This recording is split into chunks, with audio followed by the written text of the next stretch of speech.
Hello, this is Danica, and I will be going through homeworks 13 and 14 today. Jordan is doing our presentation for the week. Homeworks 13 and 14 actually have the same prompt, so that is why they're together in this PowerPoint.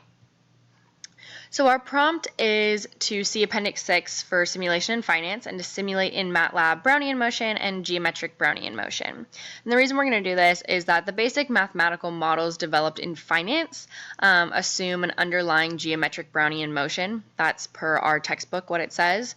And so in order to understand geometric Brownian motion, we need to understand Brownian motion, which is also known as the Wiener process.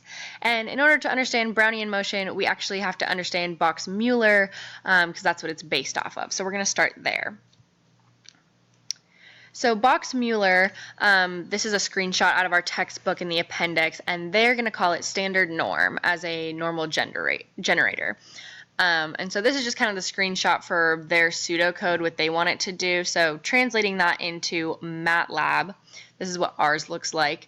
So the function is called Box-Mueller. It has this Boolean variable right here, I.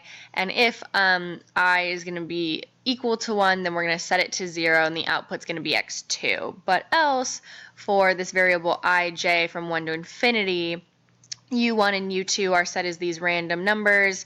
S is an equation of those two, and then if S is within these certain bounds, B, x1, and x2 are given these functions. So that's what Brownian is based on. So moving on to Brownian itself, once again a screenshot from our appendix. This is what we want our MATLAB code to do. So notice that the inputs for Brownian are T, N, and a seed. So T is the step, N is how many steps we're going to do, and then the seed is kind of like what the random generator is based off of. So this is the code that we want to do in MATLAB.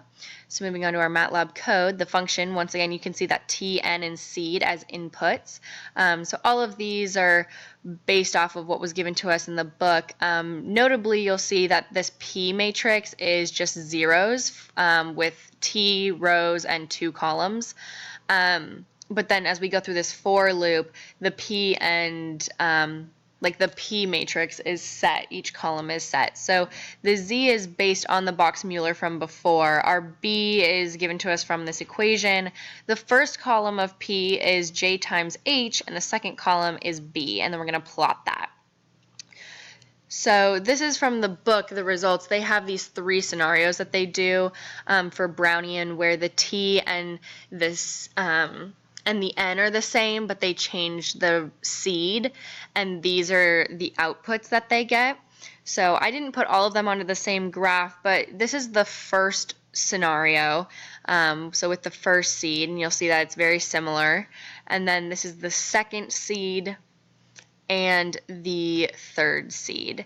So we can see that this T right here is the correct number. So moving on to geometric Brownian, here there's a lot more input. So we have the step, the number of steps, the seed, the mu, the sigma, and the initial x. So here the mu is the expected growth rate, and the sigma is the volatility, and the XO is the initial starting point. So that's where we're going to start from.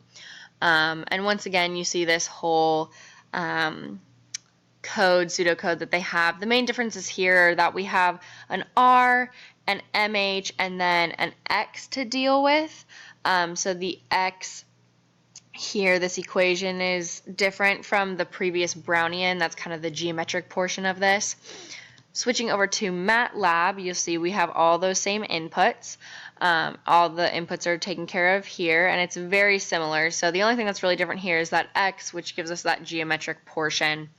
And then looking at the outputs here, they are going to change a couple things. So the T stays the same at 10, and the N stays the same at 2000.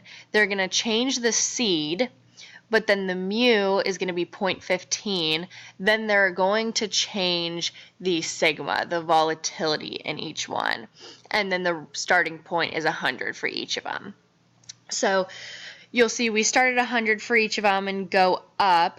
We have 2 that are kind of steady and then 1 that does a lot more variation here. So this is our V1, the first scenario. You'll see it's just kind of that standard curve coming up.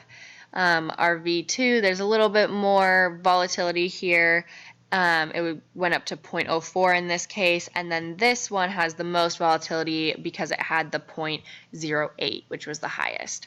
So that is our simulation of Brownian and geometric Brownian in MATLAB. Hope this was helpful and that you enjoyed it. Thanks, guys.